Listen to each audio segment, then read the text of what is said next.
right. Hello and welcome to Composition 2. This is the spring semester.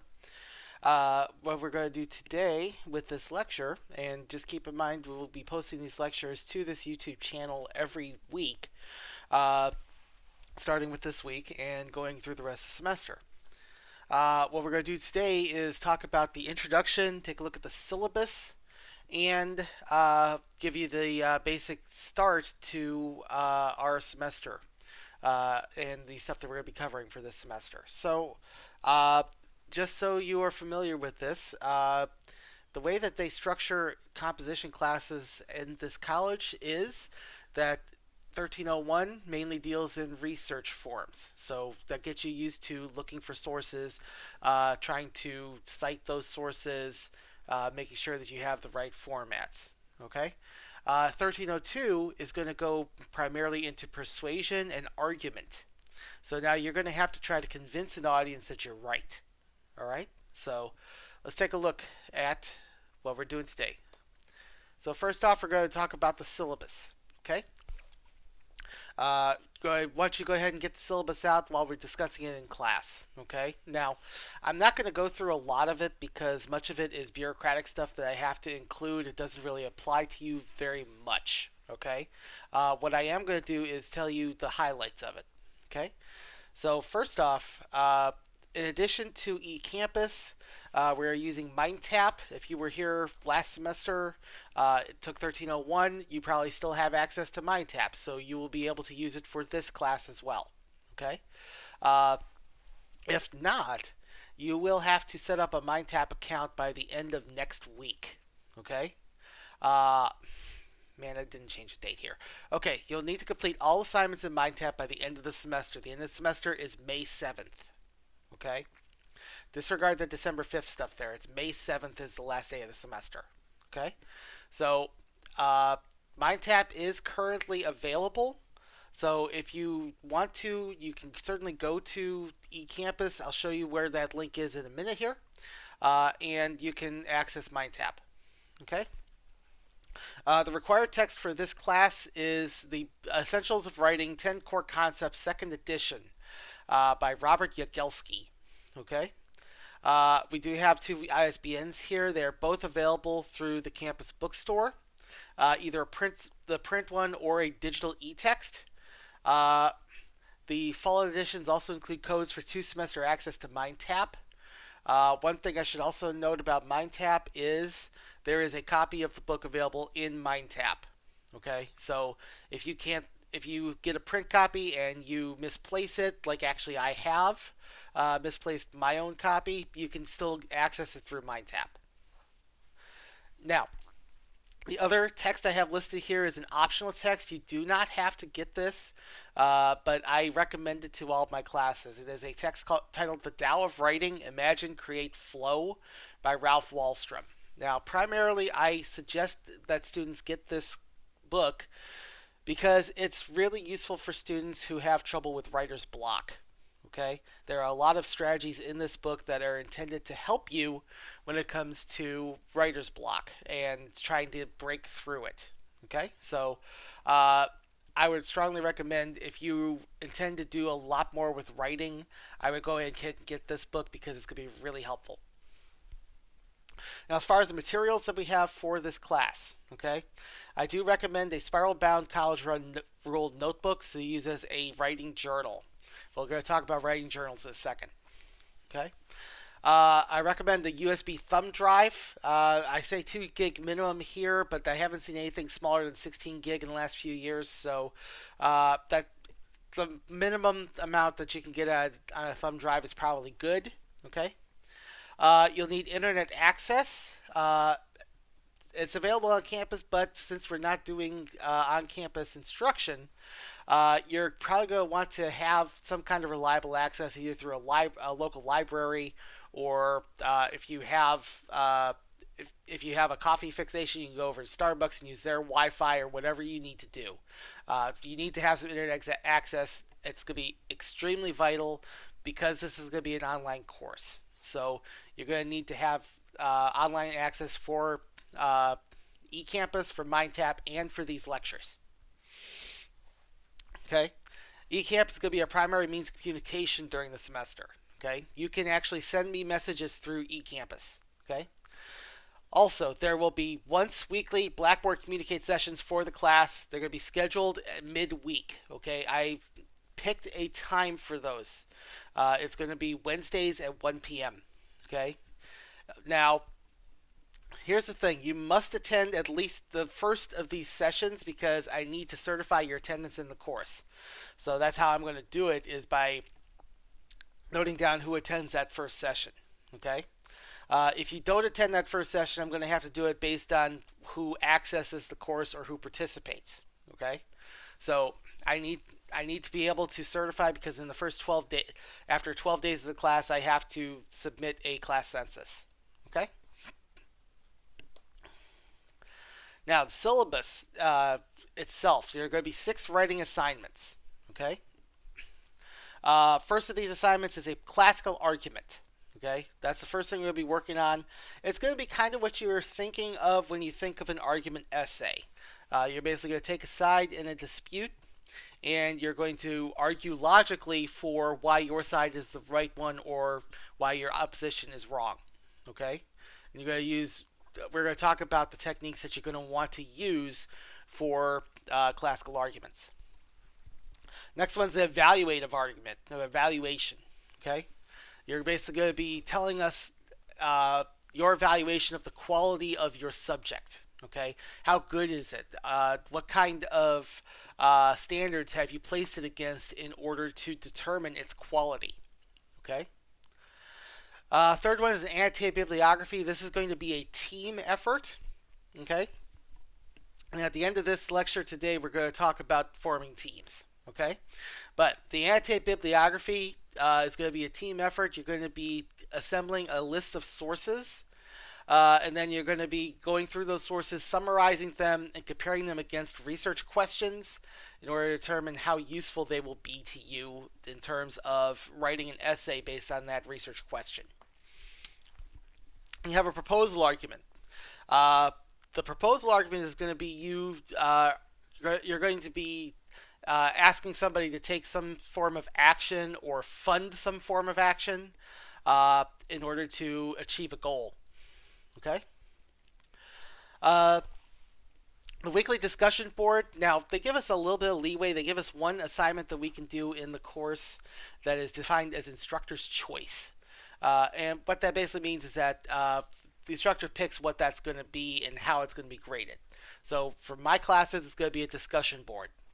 We're going to try something different this time with it, though, and it's going to be a 2-part discussion board requirement. We're going to talk about that in a second when we take a look at Ecampus.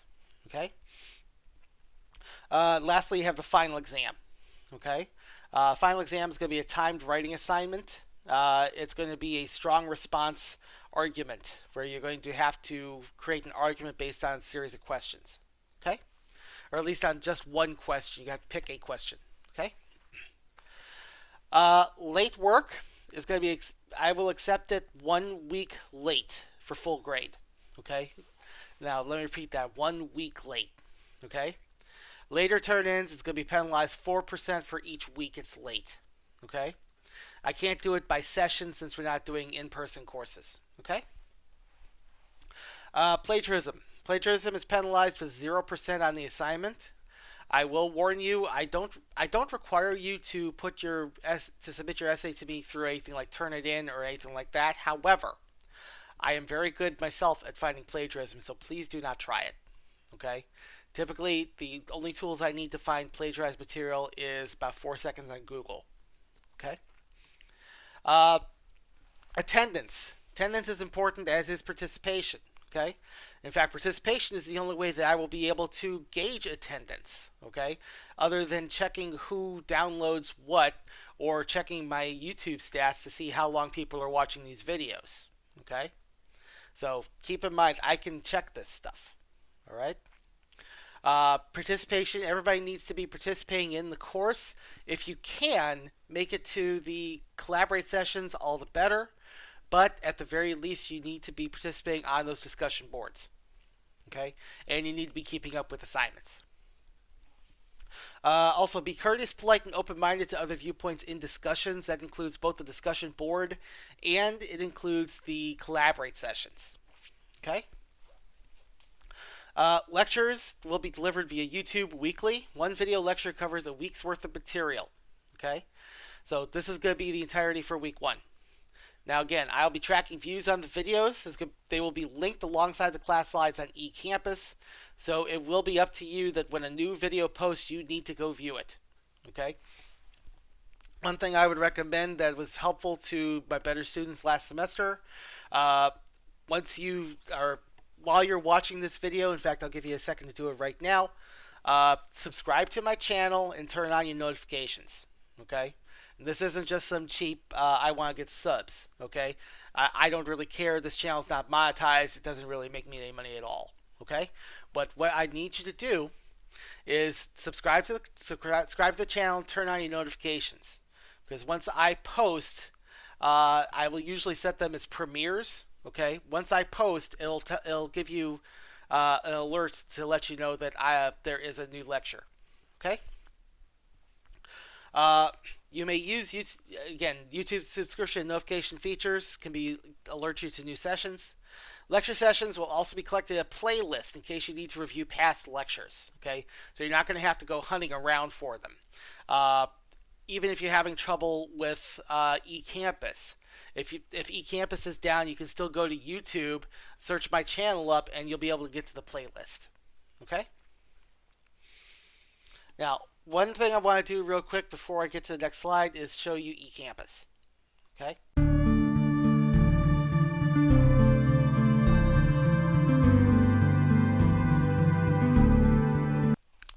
Alright, so here is Ecampus. This is what you see when you first log into Ecampus. Okay? At least you get to my site, to my page. Okay? So here's what we're going to have here. The first page that should show up is an announcements page where I will post anything important, such as any schedule changes or anything like that. They're going to appear here. Any reminders on assignments or anything like that will appear here as well. Okay. Next thing here is syllabus. Okay. So this is where you're going to, if you have not found it already, this is where you will find the full syllabus, and you want to download this. Okay, keep it handy because this actually gives you the dates of when we're going to cover each unit. Now, typically the assignments for each unit are due the first week of the following unit. The only exception to that is the final unit, where it's due on the last day of the unit. Okay. All right, so moving down, now we get down to the coursework section here. Starting off with this link here, this is the class PowerPoints and YouTube lectures. Okay, so when you click on that, you will see whatever's currently available. I can see all of them right now because this is the instructor view, but all the slides are currently there. Okay, when you click on this, most likely the only two links you're going to be able to see currently would be the week 1 slides and the link for this lecture. Okay. More will be posted as the semester goes along. I'm going to skip Mindtap for now. Next thing we're going to is class discussion boards. Okay. Now there are 3 forums here. Okay. One is called weekly discussion topics. One is called team discussion threads. And one is called video lecture exercises. Okay. So, here's what you have to do. Weekly discussion topics. You're going to have to post this on a weekly basis. Okay? Every week I will post a discussion topic for you to consider. It will require you to write a thoughtful response of at least 3 paragraphs, and you will need to take a side on an issue. Okay? So, for example, let's show you this one right here. This is the first week's. The ethics of accelerating scientific discovery. So I'm going to read this to you. This is just a general overview of the topic. This is going to be kind of the format that I'm going to stick with for all of these discussion posts. Okay. So this is how we have the first discussion topic set up. All right. Let's take a look at this. Truly, we are living in historic times of historic turmoil. Between the social unrest, political unrest, and pandemic, 2020 was chaotic for just about everyone alive. Hope arose at the end of the year, however, going into 2021. As the first vaccines for combating COVID-19, the pandemic that has swept across the globe and caused massive change to everyone's lives in just 9 short months, began receiving emergency approval for widespread usage. Here in the United States, there are currently 2 vaccines approved for use. One developed by a joint effort by pharmaceutical company Pfizer and German biomed firm BioNTech, and another by American pharmaceutical company Moderna, with a third, co-developed by AstraZeneca and Oxford University, is due to be brought up for approval in April. Meanwhile, other vaccines are receiving approval on different schedules worldwide, from multiple companies simultaneously working toward an end to this global contagion. The speed at which these vaccines have been developed and tested, however, might cause some concern, especially when compared to historical vaccine rollouts.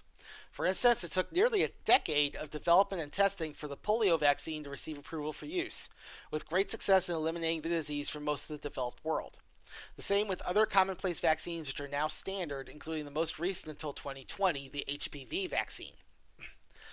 Some fear that shortcuts might be to the public's detriment, especially in that both the Pfizer, BioNTech, and Moderna vaccines skipped the second of what's normally a 3-phase testing schema for vaccines, moving to human trials quickly in order to get the shots out fast.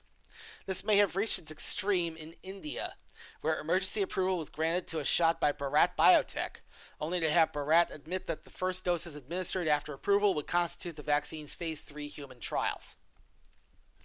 For your discussion this week, argue the benefits and drawbacks of these speedy vaccine development cycles and approvals. Do you have confidence in the vaccines being made? Do the accelerating timelines offer enough of a chance to prove the effectiveness of the vaccines, or should more study be done? As more vaccines are in the development pipeline, for instance, Johnson & Johnson is preparing their FDA approval presentation on their single-dose vaccine, how should these companies proceed in terms of their timeline and practices for development of this specific vaccine? And we have some media sources here to try to help you construct a well-thought-out answer. There's 6 articles in particular. One of these articles is a vaccine tracker, which gives you an overview of all the vaccines that are currently available. The first New York Times article talks about Mexico approving the Oxford AstraZeneca vaccine. Next one's from Reuters, talk about China giving its first approval to a domestic company, Sinopharm. Next one is from a Minnesota television station. After trials at Alina, Johnson & Johnson's one-dose COVID vaccine awaits FDA approval. The second one from the New York Times is about India approving Oxford AstraZeneca and the Bharat Biomed. And the last one's from Science. Scientists criticize rushed approval of Indian COVID-19 vaccine without efficacy data. Okay? So, when you are responding to this question, first off, do not create a new thread to respond to it. Otherwise, this forum will get unwieldy in a hurry. Okay? I want you to reply to my thread here with your response. And your response has to be 3 paragraphs. It should address the question that's asked in this post. Okay, so I'm asking you to argue for or against the quick rollouts of these vaccines. Okay? So that covers the weekly discussion topics. Let's go to the next discussion board forum. That's the team discussion threads. Oh, by the way, I should note that the weekly discussion topics, that does count for your grade. Okay? There are no threads currently in the team discussion threads forum, so I'm not going to click on it. But basically, what you're doing here, you're creating threads in this forum for your teams. Okay? Again, at the end of this session, we're going to have you guys forming teams. In week 1, you'll need to form teams no less than 3 and no more than 5 people, for which you will need to remain in contact with for the entire semester. These teams will be your workshop group for essay workshop sessions, as well as your team for the team project assignment, the annotated bibliography. Okay? You want to maintain these teams for the entire semester. That means you have to maintain contact with them. You may choose to solely work through this forum, or you can exchange contact information, but you must remain together and in contact. We had some issues with this last semester because people were just getting used to the remote learning element and were basically ghosting their teams. People were completely disappearing, only to show up like weeks later, wondering where their team had gone. Okay, so you guys need to coordinate with each other and maintain contact so that you guys will be able to successfully complete these assignments and successfully give each other feedback on your essays. Okay. The third forum here is video lecture exercises. Now, as we go along in these lectures, there will be some exercises that I ask you to do. Okay. Your responses should go into these threads. Okay. Post your responses to each week's video lecture exercises here. Unless I specify they should go elsewhere, for instance, some of them I ask you to put in your journal. Post your responses here. There will be a new thread for each video lecture's activities. All responses should be entered in a single post for each activity. These will also count towards your grade for the discussion board, so be sure to be viewing the lectures every week and participating in the activities. If we click on this here, you'll see that there are currently 2 assignments here. There are 2 exercises I'm going to have you guys doing in this video. So, when you're done with those exercises, each one's going to require its own response. So, one response here, one response here. Okay? Typically speaking, each week is only going to have 1 thread, so you have to place all your responses into a single reply. Okay? This one also counts towards your grade, so you need to be doing this board as well. Okay? Now, so that's the 3 discussion boards. Now let's look at Mindtap. Okay? If you click on this, this takes you to this link, English 1302, Composition 2. This is our class Mindtap link. Okay? And I'm going to go ahead and click on it. It's going to open in a new window. Or if you're working with Chrome, it'll open in a new tab. Okay? This is the materials that you guys will have to complete for Mindtap for this class. You need to you can take it at your own pace. However, you need to complete everything by May 7th. Okay. On May 7th, this site will lock, and you will not be able to do anything else. Okay. So, just to show you real quick. Each chapter has its own set of exercises. Okay. Some of these, some of this I need to fix because there's certain things I do not want you guys submitting writing for. Okay. Mainly, I want you guys working with auto-graded stuff. Okay. Most of that auto-grade stuff is going to be under here. Okay. So here's what we're looking at. Anything that's marked auto-graded activity, this is all going to be counted toward grades. Okay? This is all going to be stuff that's going to be helpful for you in learning how to handle argument exercises. Grammar, spelling, mechanics, this is going to be helpful for you for general use. Okay? General grammar help. Okay? So you want to do as much of this as you can. Okay? Everything needs to be done in this site by May 7th. Okay? And again, if you need to refer to the textbook, it's right here. Okay? This link marked full book. Okay.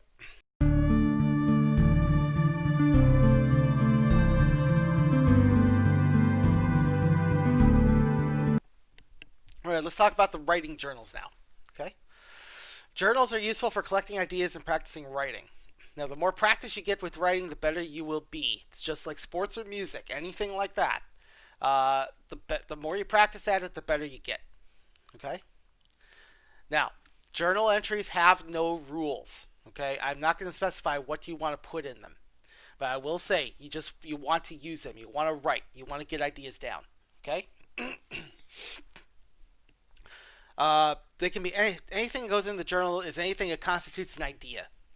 So this includes things like song lyrics. Okay, If you hear some song lyrics that are really profound that you think you want to keep for later, write them down.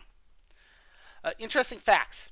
Okay, is there anything that you found out about that maybe shocked you or surprised you? Write that down. Quotes. Any interesting quotes? Anything inspiring? Anything that you feel is something that you want to share? Okay, write that down. Drawings. This is the way I work. Okay, uh, my own writing journals are sketch pads. Okay, because I work in a very visual way of thinking. Okay, so if you want to use drawings as your journal, that's fine. Okay, it constitutes ideas. Okay, another one is dreams. Okay, some people keep what are called dream journals, where you basically are trying to write down what you saw in your dreams to try to find inspiration. Now, dream journals can be trippy, okay, but they can also lead to bigger writing. Okay, my favorite example of this is an author by the name of William S. Burroughs, who was very popular in the 1960s. He is best known for a novel titled Naked Lunch, which was based on his dream journals. Okay, Naked Lunch is trippy in itself because it is a story about an exterminator who starts hallucinating because he's been ingesting too many poisons. So he starts having hallucinations. Okay, those hallucinations came from Burroughs' dreams. There's also speculation that it also came from the immense amount of acid that Burroughs was taking at the time as well, but they came from his dream journal.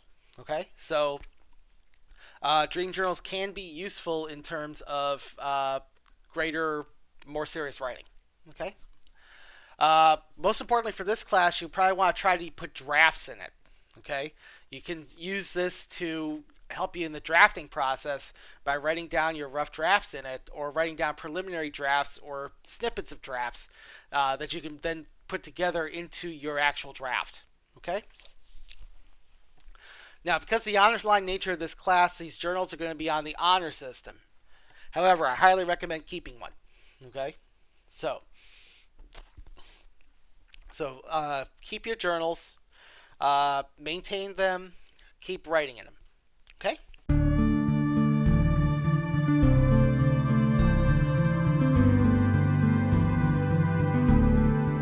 Now, here comes that first exercise here. This is going to be called Meet Your Classmate. Okay? We're going to try to get to know each other if we didn't know each other already. Okay? So, on the class message board, there's a topic thread for icebreaker. You probably just saw it when we took a look at the lecture exercises. Okay? It's the very first thread there. It's called icebreaker. Okay? Reply to this thread with a short message about yourself. Tell us as much as you are comfortable with talking about. Okay, I would request no TMI responses, please. Okay, do not tell us about every medical procedure you've had. Do not tell us about anything that's going to be too private. Okay, don't be like a former coworker that my wife had, who used to tell her on a regular basis about the time that he had his gallbladder operated on. Okay, nobody really wants to hear that sort of thing. All right. So what you can talk about, to give you some suggestions for topics to talk about in this thread. First, what is your intended college major? Okay. What is your career goal? Why are you attending college? What do you intend to do with your degree? What interests do you have outside of academics? Okay. What kind of hobbies do you have? What kind of activities have you participated in? Very basic. Where are you from? And where have you lived in the past? So, what area are you currently living in, and where have you lived before? Okay. How much writing have you done in the past? Okay. It says here academic or recreational. I would actually encourage you to focus on recreational stuff that you've written for yourself. Stuff that you've written not because it was assigned, but because you wanted to have fun with it. Okay. Now, this is not intended to be a limiting list for you, so feel free to elaborate as much or as little as you like. Now, keep in mind, these descriptions help you to understand who everybody is. Okay, disregard the thing about a writing exercise. That's for 1301. Okay, 1302 does not deal with that writing exercise. What I do want you guys to do is get to know each other so that you have a better idea of where everybody's coming from when we get into team exercises and team activities, so that we know what the basis is for how you're thinking. Okay? So I'm going to let you pause the video here, take about, I'd say probably about 5 minutes. Go to that icebreaker link and write out your response. And when we come back, I'll introduce you to myself.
Okay, and we're back.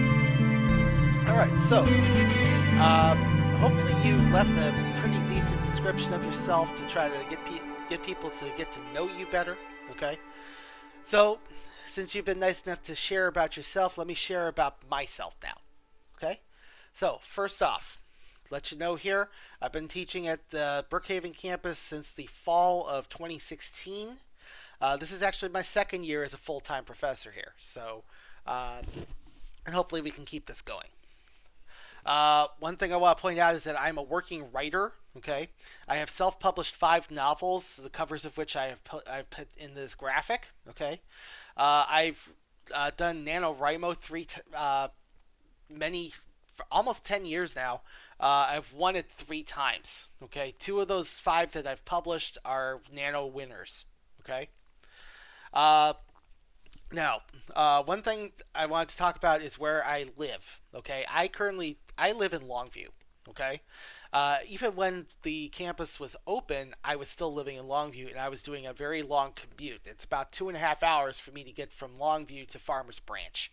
Okay, so and I was doing that 4 days a week. So you can imagine how much time I spent in my car. All right, but I live in Longview. I have my family here. I have my wife. We have our daughter. Our daughter is 8 years old, and then we have our several pets. Okay, we have 1 dog and we have 5 cats. One of those cats is a foster because we work with a cat rescue. It says we're fostering 2 cats, but really one's going to be a foster failure because we already tried to adopt her out and she came back. Okay?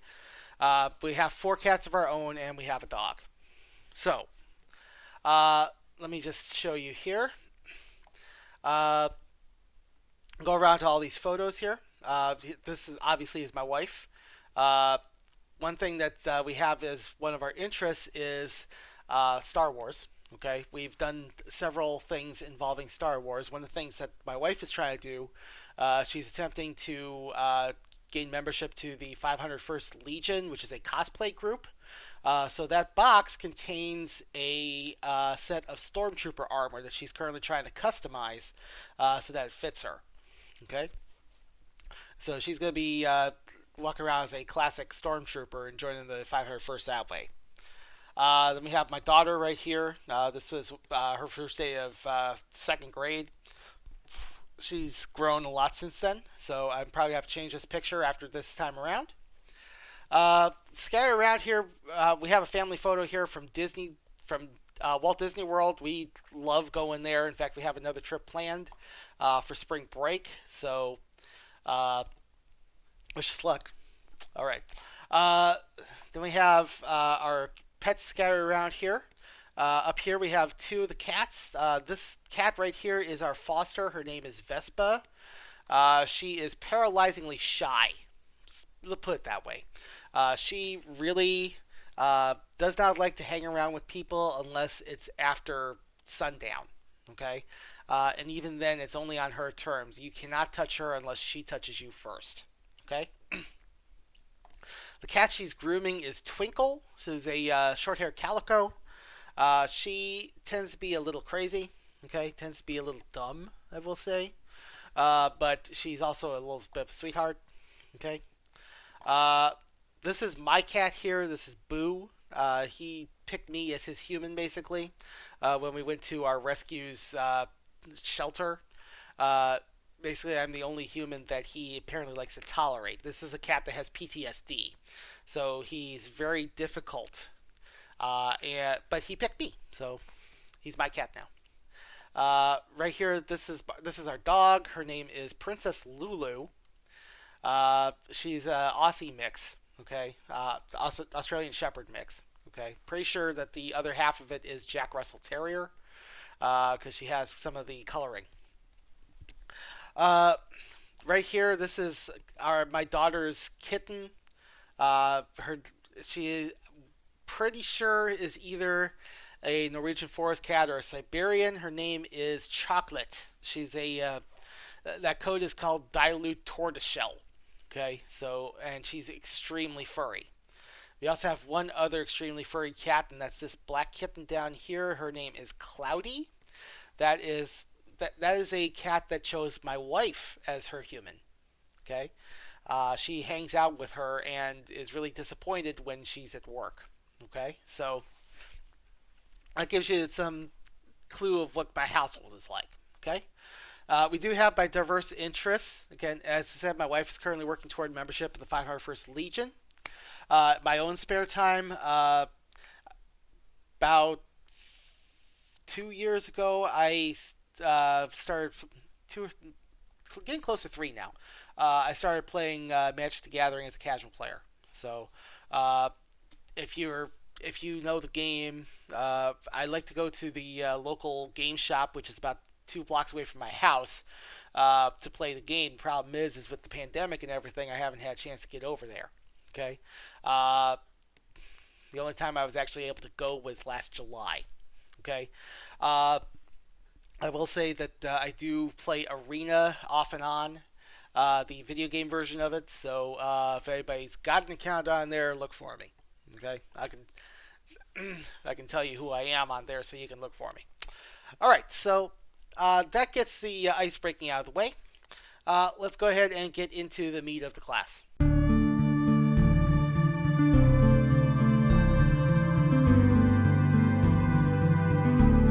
So first off, let's talk about what an argument actually is. Okay, people have kind of a misconception of what we're talking about when we talk about argument. Okay, to be clear, in this class, we're not dealing with the typical definition most people think of when they hear the word argument. Okay? Most times, what that's classified as is simply a fight. Okay? It's when people have a shouting match, people are going back and forth, trying to assert their dominance, basically. Okay? That's not what we're talking about here.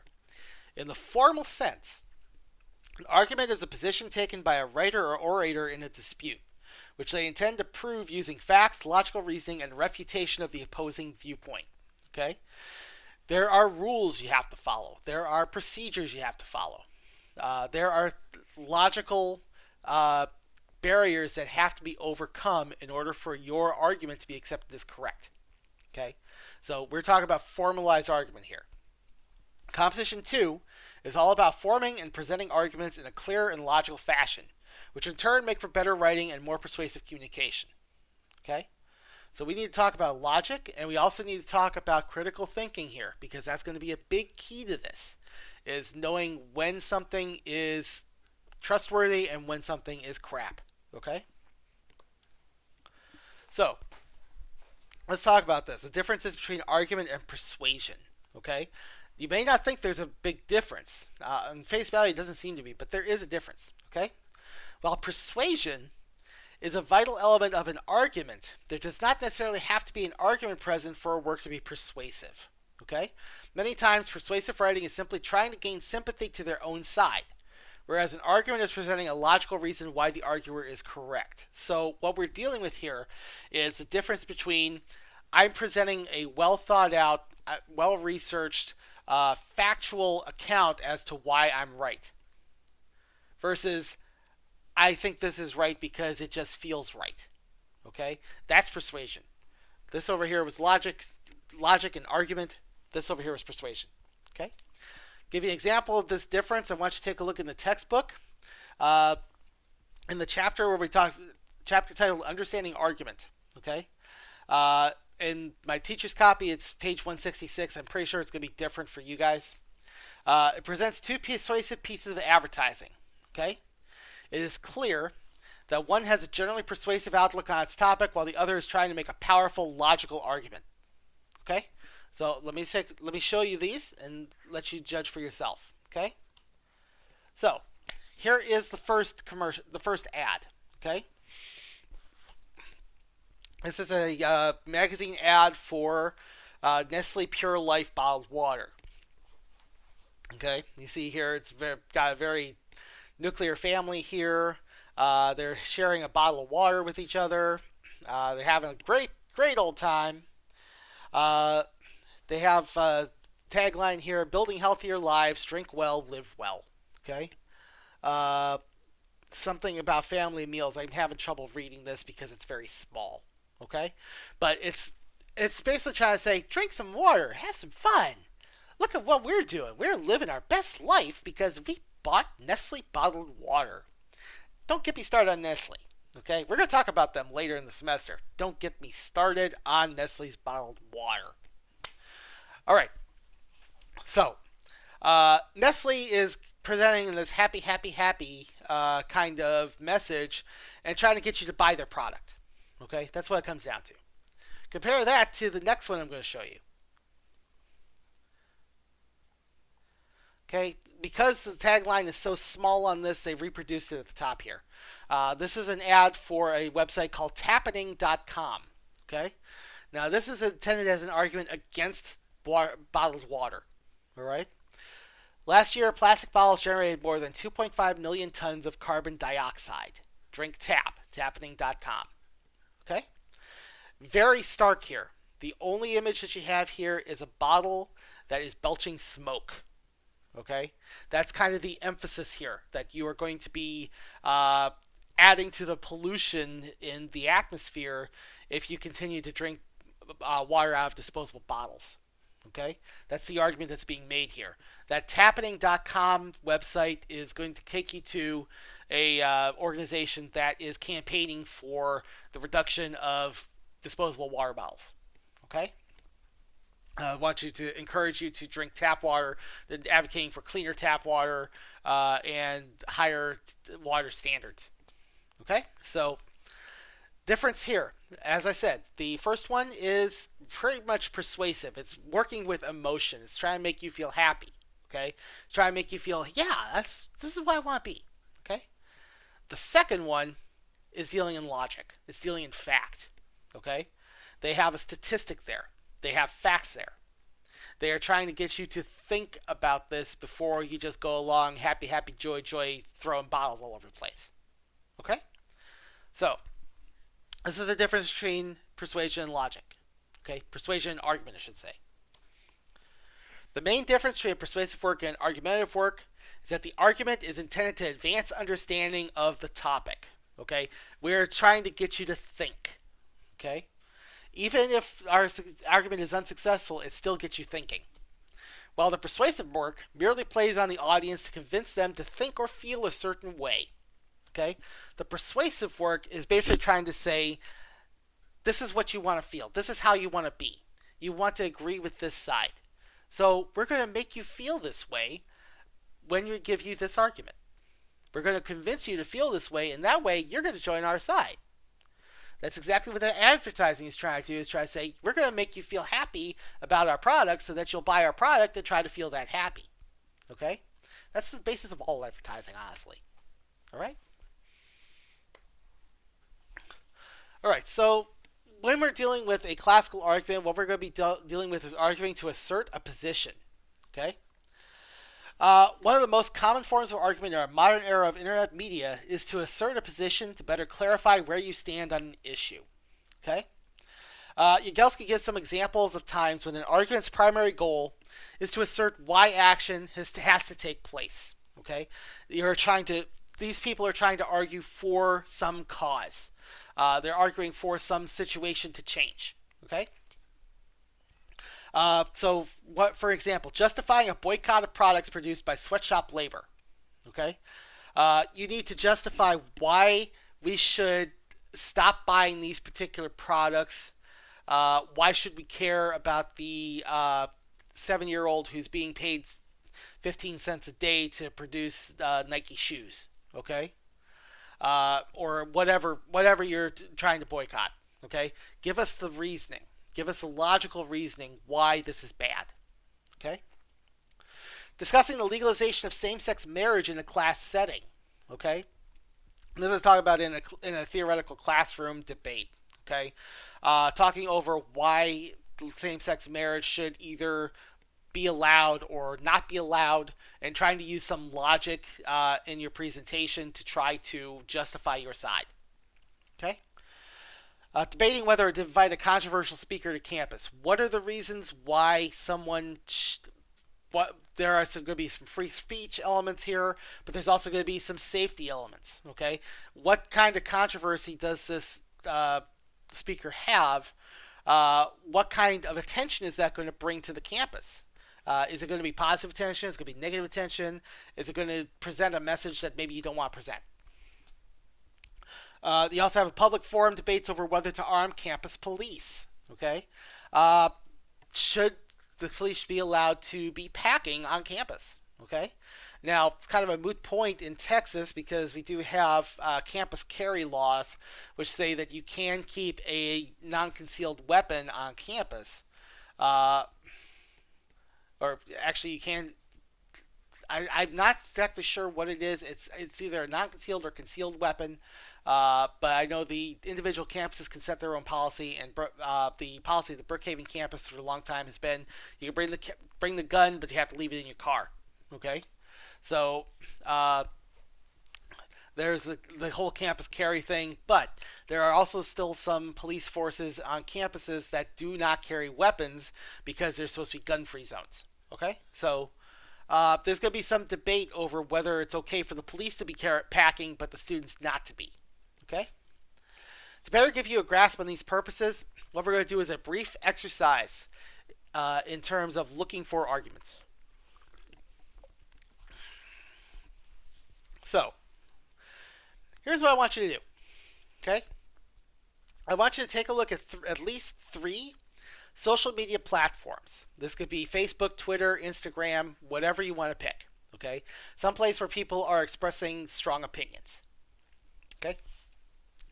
Scan the social media platforms in question and locate examples of an argument being asserted by a poster. Okay? Now, Here's the trick here. Does not have to be a well thought through argument. In fact, for the purpose of this exercise, the less logical, the better. Okay?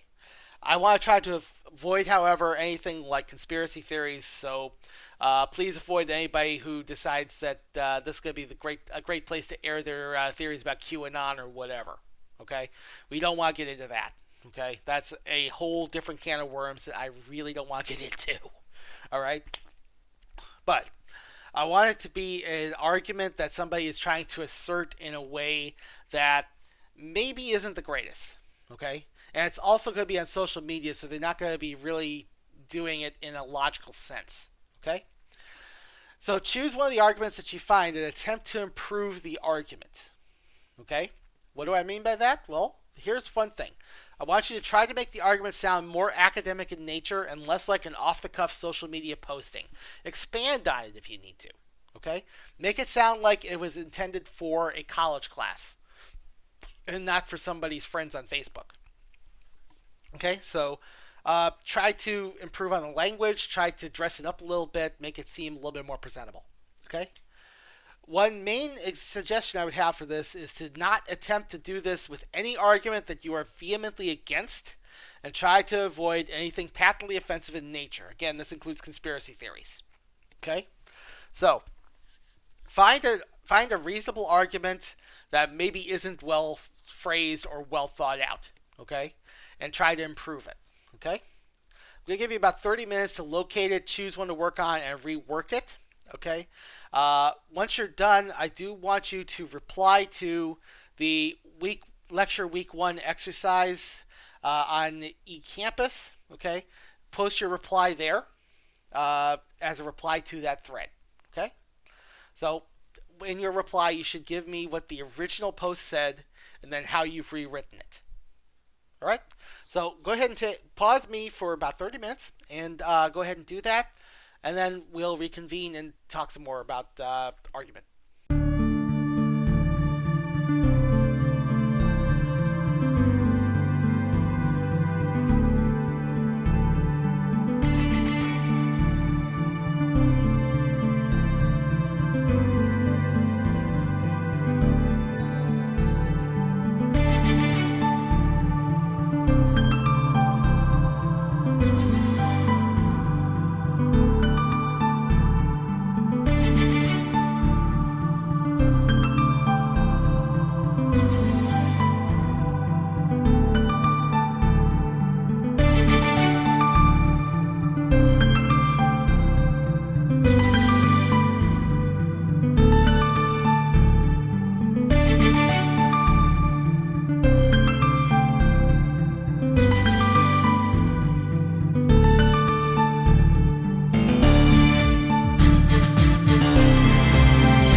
All right, we're back.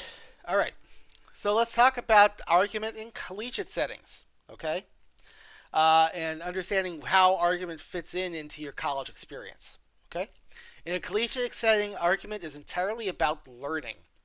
You're arguing points in order to better understand the general knowledge which inform those arguments.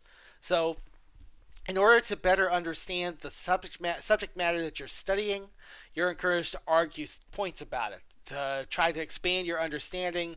It does have the disadvantage that it kind of reveals where your shortcomings are in terms of understanding. However, it also gives you an opportunity to learn. Okay, so that's the main point. There are certain academic disciplines that entirely rely on argument for their writing content. Okay, in fact, fields like economics and social science are almost entirely argumentative in nature. Okay, a lot of stuff that comes about in economics and social science, a lot of them are theories. A lot of them are very open to debate.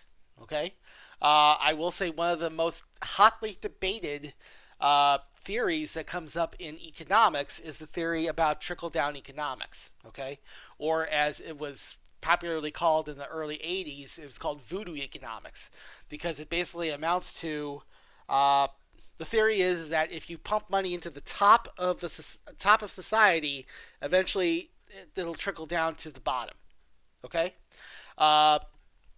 there's a lot of arguments out there. There's many economists that are arguing that this is the way you do things. This is the way you have to do it. If you go the other way around, that's basically socialism. At least communism. That leads to slippery slope. All this stuff. Okay, but there's also another opposite side to this that argues that all you're doing is making that top more rich. Okay, I've seen a comparison of this is a cartoon that shows how trickle down is supposed to work versus how it actually works.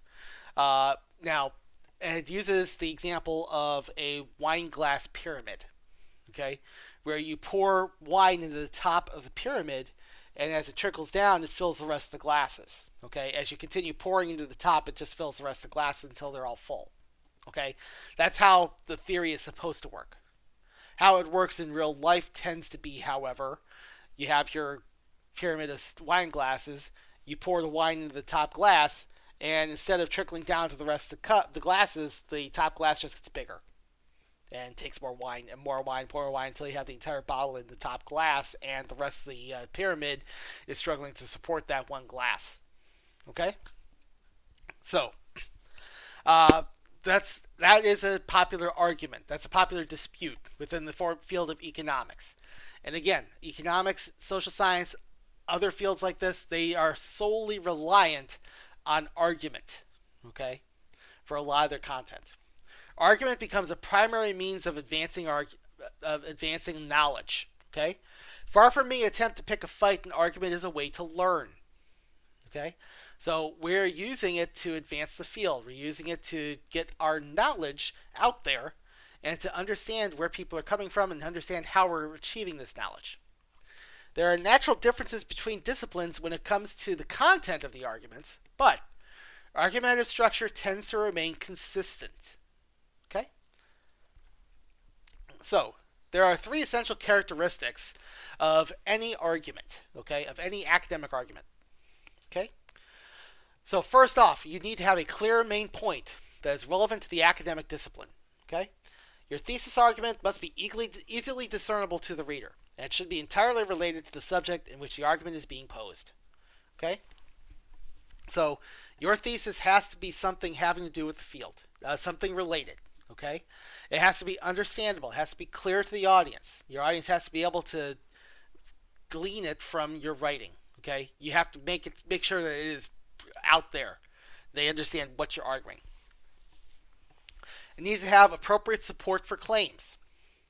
Now, you must have reasoning for your claims that follows logically from your argument. You can't bring in anything from left field. It has to stem from your argument. It has to make sense. It has to support it. Okay? You also must have evidence to back up your reasoning, which must be based on fact. Okay? So, the difference between reasons and evidence. Reasons are why you believe it. Evidence is the facts that show it to be true. Reasoning is subjective, facts are objective. Okay? Whereas reasoning comes from people and individuals, evidence isn't gonna care. Facts are facts. Okay? There's no emotional element to it. There's no human element to it. It is actually just a fact. Okay?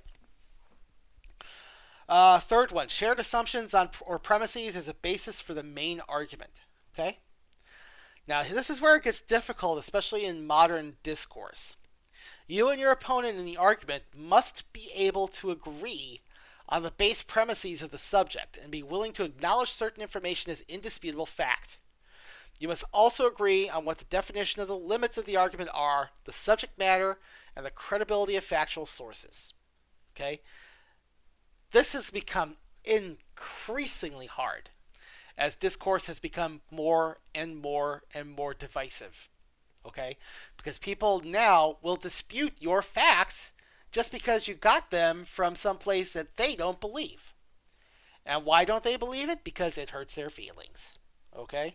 That's kind of what we're fighting against here. This is why, kind of the reason why I'm so animated about doing these classes is because there's a huge lack of critical thinking out there. There's a huge lack of this in schooling. There's a huge lack of this in our public discourse. There's a huge lack of this in our politics. There's a huge lack of this everywhere. So if we're going to move forward as a society, we need to start thinking clearly. We need to start thinking critically. We need to start thinking with an attitude that's not going to be just because this hurts my feelings means it's wrong, even if it's indisputable fact. I don't take this fact as factual because it hurts my fifis. Okay? We're not going to do that. We're going to take facts and we're going to treat them as facts. Okay? In order to get a proper logical argument, you have to follow these things. Clear main point, appropriate support, shared assumptions or premises, which means facts.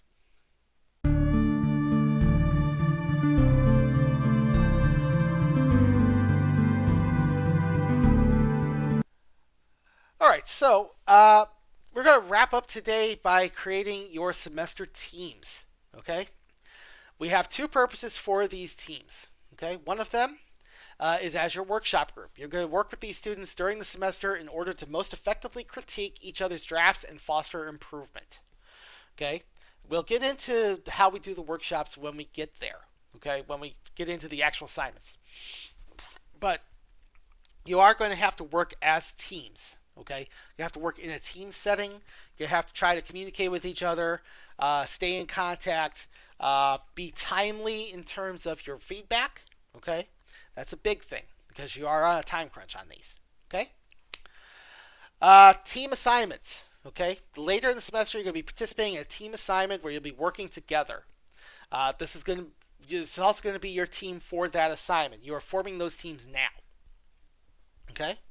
So, here's what I would suggest. Get in touch with each other through the discussion boards or through email or chat. Okay?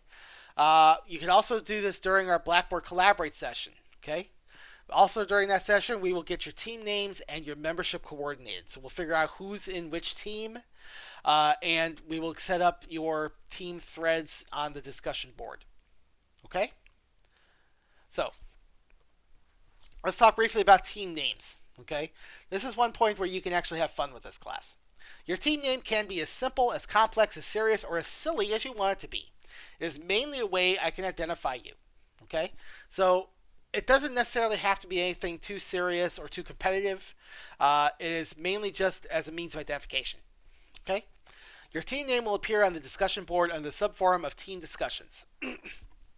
The thread with your team name will be open for you to use for the entire semester. Okay? What you use the forum for is communication during the class. Okay? Because it's an online class and also relying on collaboration for part of your grade, it is imperative that you are able to keep in touch with your team. It's especially helpful if you're unsure about sharing personal contact information. Okay? If you feel uncomfortable about giving out emails, then this discussion board is going to be the way you want to contact your teams. Okay? So it's also going to be up to you guys to check this forum on the regular. Doesn't necessarily have to be daily, but you have to at least check it a few times a week just to see if anybody's left any messages. Okay? We also want to use it for workshopping. When we are in the revision stage of each assigned essay, your team will be using the forums to share drafts and offer feedback to each other on your writing. Everyone has to participate on the workshops in order for your team to succeed. That means everyone has to share drafts and everyone has to offer feedback. Okay? These forums do have an attachment feature, so you can attach files to replies. Okay? That's what I would recommend you do when we get into workshopping. Okay? But you are going to have to use these for the workshops. This is very important. Workshopping is one of the big things we do in this class. It's one of the main things we do in this class. Okay? So you want to be able to get on that forum, have a team set up, and exchange feedback through that forum. Okay? Or exchange it through whatever other communication style you chose, whether it's email, chat, texting, whatever. Okay? All right, so that will do it for this week. Off to a roaring start here. We're going to try to keep it going next week. We're going to talk some more about classical argument. The first Collaborate session will be this Wednesday. That would be Wednesday the 20th, okay, at 1 p.m. Okay? So go ahead and sign into Blackboard, find Collaborate. I will post link. I will post a if you need to call in on it. I will post the phone number and password for the room when I have it set up. Okay, and we'll be doing this same day every week. Okay, so that being said, go ahead and check out the discussion board. Check out complete your answers for this week's lectures. We'll talk some more at length on Wednesday, and I will see you next week. Thank you.